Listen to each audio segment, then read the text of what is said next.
आप थकते नहीं है सोचकर, बार बार जन्म, बार बार मरण, बार बार भोग, बार बार चाह, मलिन हृदय, इसलिए नहीं थकते हो। नहीं तो सोच के तुम भयभीत हो जाओगे, और भयभीत होना बहुत अच्छा है। यदि भयभीत हो गए तो प्रभु की शरण तुम्हारे हृदय में मांगने की बात आ जाएगी। तो जो शभीत आवाज सरनाई, तो रखियो ताहि प्राण की नाई। बड़े कृपालु प्रभु हैं, जिनको यहां विषम परिस्थिति देकर के साधु संग दे देते हैं।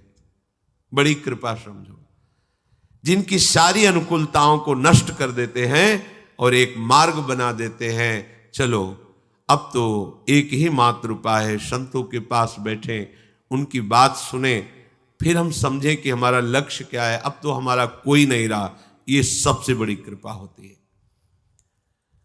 जब किसी पर एक कृपा होती तो चूंकि सन्मुखता ना होने के कारण फिर वो भगवान को भी कोसता हुआ उन्हीं विषयों की प्राप्ति के लिए असत मार्ग का आचरण लेता है, चोरी, हिंसा, बलात्कार आदि आदि। बड़ा विचित्र खेल। भगवान कृपा करते हैं, वो उस कृपा को ठुकराकर असत मार्ग ले लेता है। जीवन के विभिन्न स्तरों पर हम न जाने कितने कितने स्वांग करते चले आ रहे हैं। बस एक ही लक्ष्य था सब स्वांगों का, कि मैं निहाल हो जाऊं, निष्काम हो जाऊं, आनंदित हो जाऊं। पर किसी भी स्वांग से मुझे ये बात प्राप्त नहीं हुई। बार बार थोड़ा सा सुख और महान दुख यही भोगते चले आए। दुख का परिणाम भोगते हुए सुख की लालसा में जीवन भगवत विस्मृति के गर्भ में गिर गया। एक एक शब्द, सुख की लालसा में भोग रहे हैं दुख, और प्रभु की स्मृति, प्रभु का भजन त्याग दिए हैं। हमें यह नहीं पता चल रहा कि जो हमारी लालसा है वो केवल भजन से पूर्ण होगी। नए नए भोगों की चाह, नए नए आभावों का हृदय में दुख ज्यों का त्यों बना हुआ है। पता नहीं कैसी माया है। मन में आता है कि यदि इतना हमारे पास सुख सुविधा होती तो हम बहुत सुखी हो जाते, और अगर उसी जीवन में उतना हो गया तो उससे लाख गुना बढ़कर मांग, अभाव ही अभाव, कमी ही कमी, पूरे जीवन भर कमी। बड़ा आश्चर्य। आप देखो ना कैसा छलावा माया करती है। बचपन से लेकर अभी तक देखो, हमारी मांगें बदलती गई, वस्तुएं भोगते रहे, व्यक्तियों का संयोग लेते रहे, लेकिन अभाव कम नहीं हुआ। अब और जिस जीव पर भगवान की अनंत अपरिसीम कृपा होती है, उसे भगवान दुख, विपत्ति, अपमान के जाल में फंसाते हैं। क्यों? निर्दयी है क्या? नहीं, यही एक औषधि केवल रह गई है। मनुष्य शरीर दिया, बड़ी अनुकूलताएं दी, फिर उसी में फंस गए तुम। अब क्या करें? ये कड़वी औषधि है पर अमोघ है।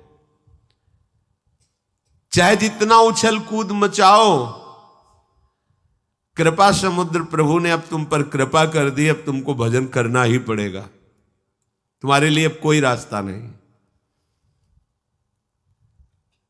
एक बार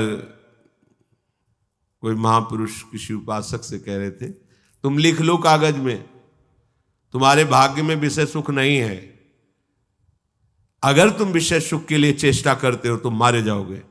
लिख लो, तुम्हारे भाग्य में नहीं, तुम्हारे भाग्य में भगवत सुख है। इसे श्राप मानोगे या वरदान मानोगे? उन्होंने क्लियर कर दिया, है ही नहीं तुम्हारे भाग्य में विषय सुख। कुछ भी करके देख लो, करोगे तो मारे जाओगे। मारे जाओगे अर्थात तुम्हारी वृत्ति मारी जाएगी। उसके लिए प्रयास मत करो। तुम्हारे सुख में भगवत सुख है, तुम्हारे भाग्य में भगवत सुख है। रहस्य न समझने के कारण लगता है, देखो ऐसा कह दिया, तुम्हारे भाग्य में विषय सुख है ही नहीं। ऐसे ही तुम कितना उछल कूद मचा लो, तुम कितना भागो, तुम्हें 3 तरफ से घेर लिया गया है, एक ही रास्ता है, इधर इधर इधर, तीनों तरफ बंद कर दिए गए रास्ते, पीछे लौट नहीं सकते, दाएं बाएं कोई रास्ता नहीं रखा गया, सन्मुख चलो भगवान की सीधे। अगर खड़े हो गए तो इतनी पीड़ा दी जाएगी कि खड़े भी नहीं हो सकते, आगे बढ़ो। यह है भगवान की विशिष्ट कृपा। चाहे जितना तुम प्रयास कर लो, यदि भगवत कृपा हो गई तो तुम्हें भजन करना ही पड़ेगा, भगवत प्राप्ति होगी ही तुम्हें। अपने लोग इसी लाइन में आ गए हैं, पता ही नहीं था कि कोई मंजिल भी होती है, ये कोई रास्ता भी होता है। ऐसे ही घेर के लाए और दौड़ाते चले, तब पता चला कि मुझे कितने महान मार्ग में प्रभु चला रहे हैं।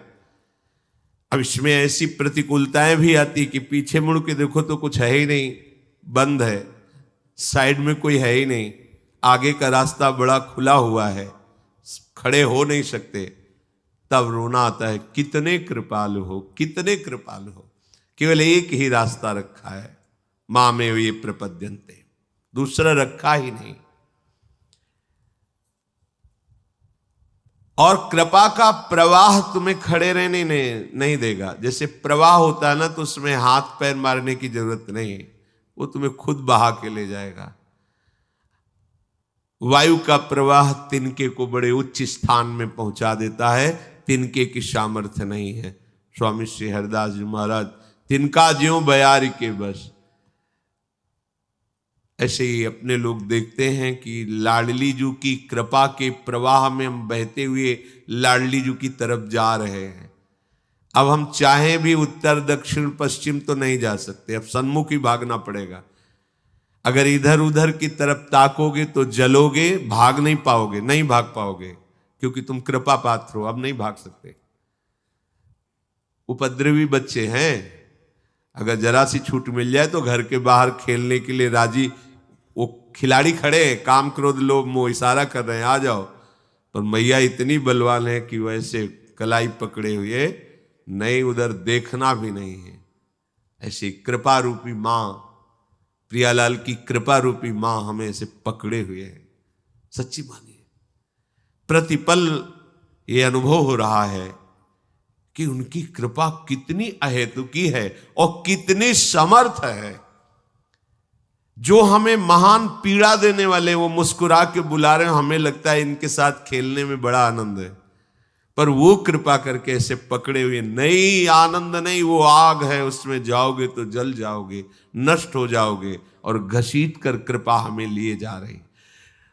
प्रवाह में अनंत अपरिसीम मार्ग ऐसे तय होता चला जा रहा है जो हम कभी चल ही नहीं सकते थे। भूमिकाएं बदलती चली जाती हैं, कृपा का प्रभाव हृदय की स्थिति को बदलता चला जा रहा है।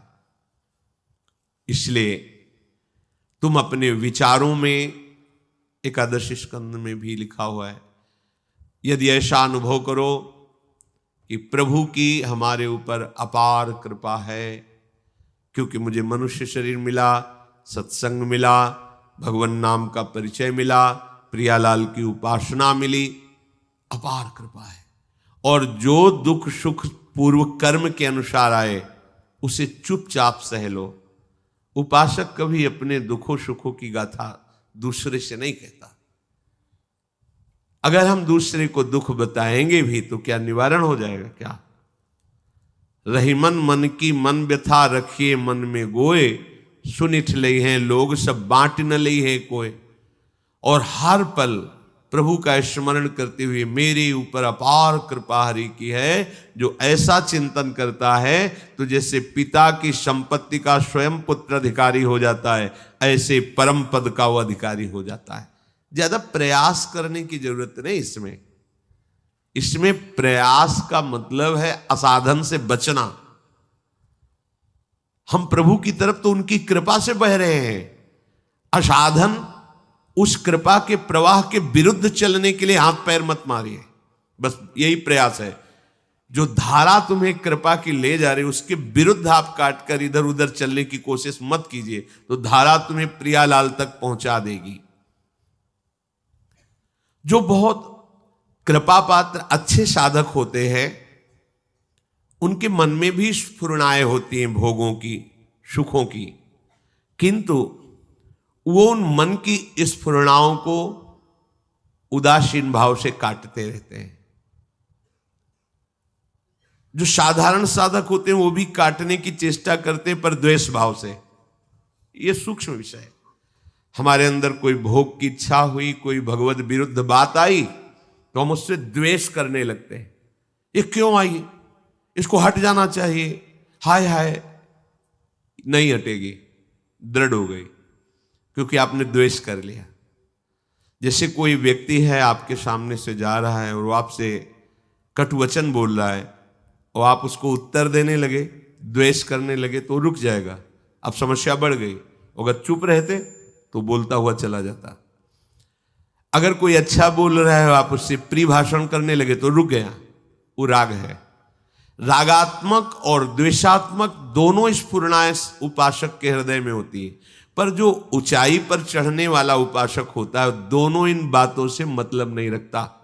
नहीं, प्रायः प्रश्न होते रहते हैं, बहुत परेशानी है, मन ऐसा, मन काहे को तुम मन में इतना तन्मय हो रहे हो, थोड़ा अलग होइए और बोलने दीजिए उसको जो बोल रहा है। आप मंत्र का स्मरण कीजिए, नाम का स्मरण कीजिए, शांत रहिए। ये उपासक की गलती हो जाती कि ऊहापोह करने लगता। आप क्या करूं, मन ने तो ये मांग लिया, अब क्या, कुछ नहीं, एकदम तटस्थ, राधा राधा राधा। ना उसमें द्वेष।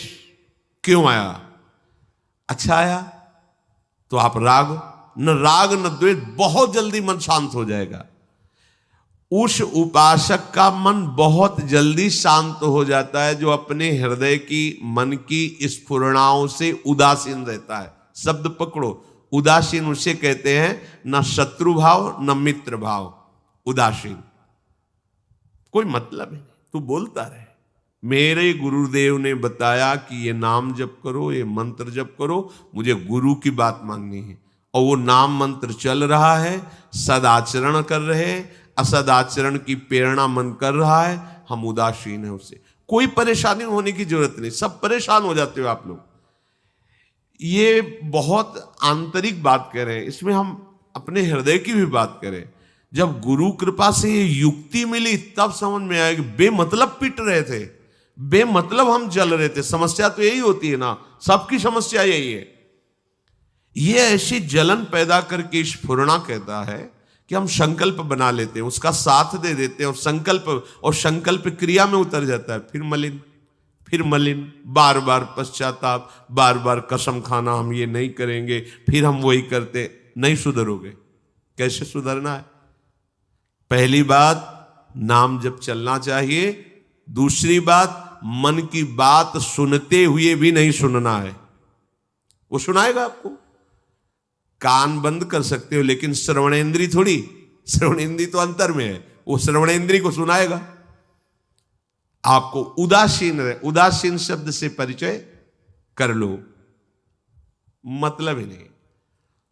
तो बोले फिर मन तो गलत सोचता है और मन ही बंधन मोक्ष का कारण है, तो उसकी गलत भावना को दूर कराने के लिए यही युक्ति है।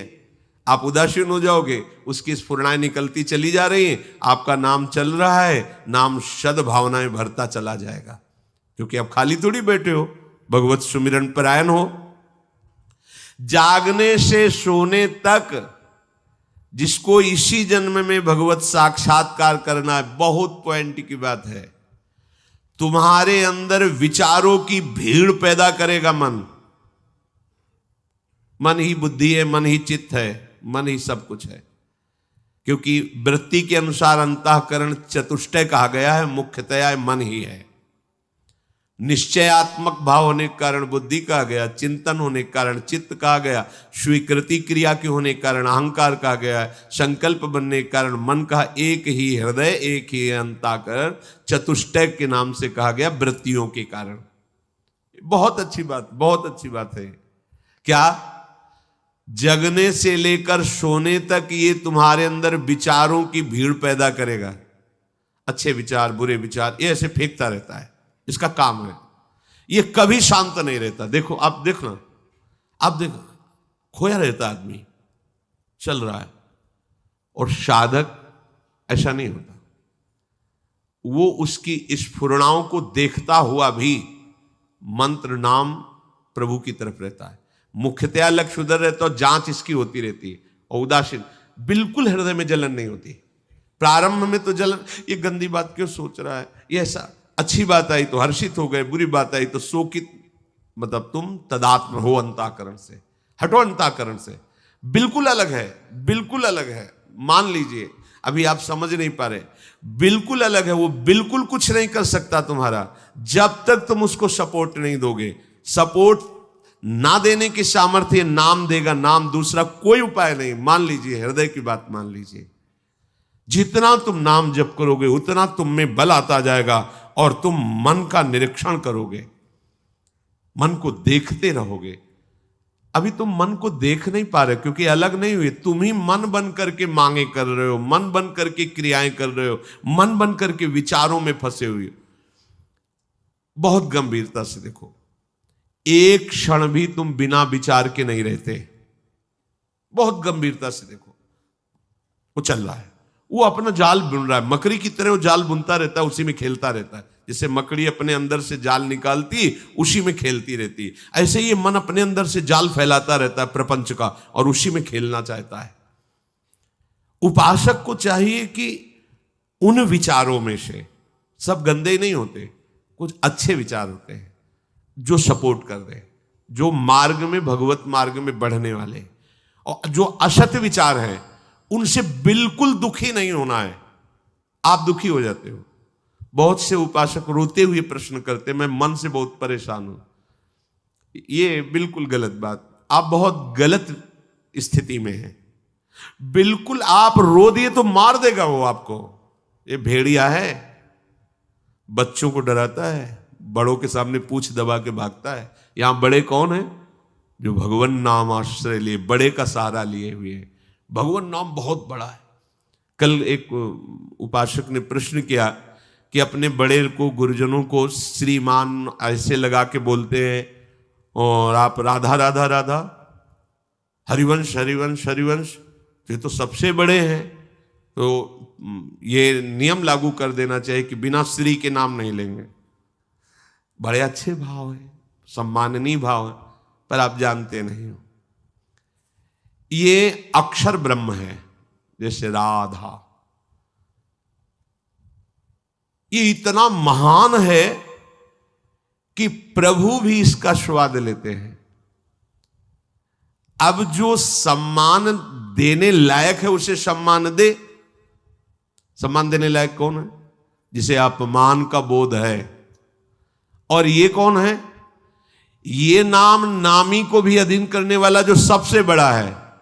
तो ये रा और मां, रा और धा, कृष्ण, गोविंद, इनमें कोई श्री नमो नमः इनके लगाने की कोई जरूरत नहीं, क्योंकि वो सबसे महान, ईश्वर को भी अधीन करने की सामर्थ्य। तुमने श्रीमान को बड़ा समझ लिया ना, और नाम को सम्मान देने के लिए श्रीमान लगाना चाहना, ये प्रकृति धरा की बात है।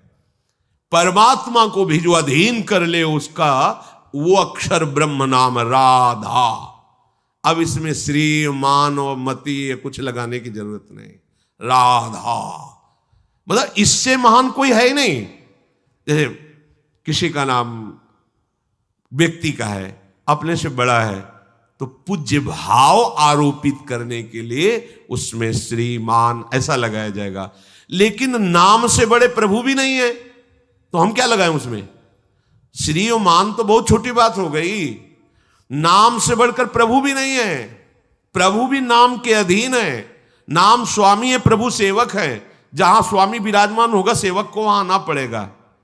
नाम, अब नाम के आगे ऐसा श्री मान ये सब लगाने की जरूरत नहीं। हरिवंश हरिवंश, राधा राधा राधा राधा, ये अपने, इससे महान कुछ नहीं। अगर हम ये सोचते हैं कि राधा नाम को सम्मानित करने के लिए श्री आगे लगाए या पूज्य मान ऐसे, तो मतलब राधा नाम की शोभा श्री और मान से हुई ना। ये प्रकृति में होता है, व्यवहार में होता है।